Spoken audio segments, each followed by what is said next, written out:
My original intent of this video was to talk about the quality of gym gloves, that is weightlifting gloves, and how the leather gloves are so inferior and last so poorly, and how they can be substituted with a different type of glove which lasts much better and is much cheaper. But I saw a video on PBS about antibiotic resistant bacteria, and after seeing that video I decided to change the topic of my video.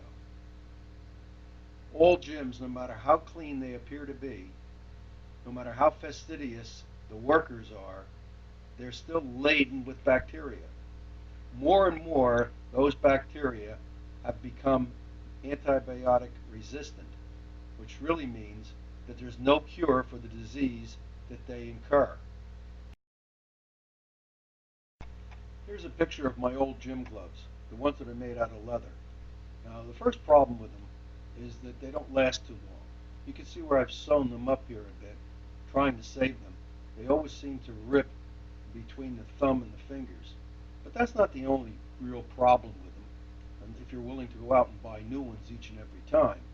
The real problem is that they can't be effectively washed. You can't wash them after each gym using because they wind up falling apart. What I did is I went to Harbor Freight, which sells tools and mechanics things, and I found a pair of gloves there that look like this. They're referred to as Western gloves. I guess that's the manufacturer. But in any event, they're made out of cloth, fiber, which is very durable, and you can wash it after each wearing. So now the purpose, of course, of washing them is to remove the bacteria that you might have picked up in the gym each day.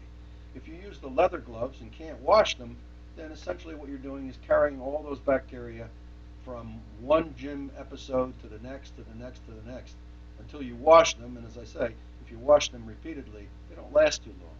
Now I show you the gloves here, and the cost of the gloves. They only cost me like $5.99. And I also kind of show you the wear. I've used these gloves for 6 months now, and there's very little wear. Recently, I noticed a little tear between the thumb and the forefinger, but that's easily sewn and much, much easier to repair than when that occurs on the leather gloves. So even if they do get ripped a little bit, it's not a real problem to sew them up. Now here's another advantage to these gloves. The back is made out of fabric.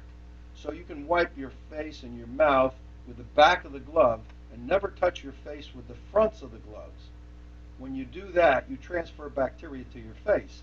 Now the old leather gloves with the mesh, you really can't wipe the sweat off your forehead with the mesh, not effectively anyway, and so you're forced to kind of use your fingers in the front of the glove, and there's another opportunity to become infected.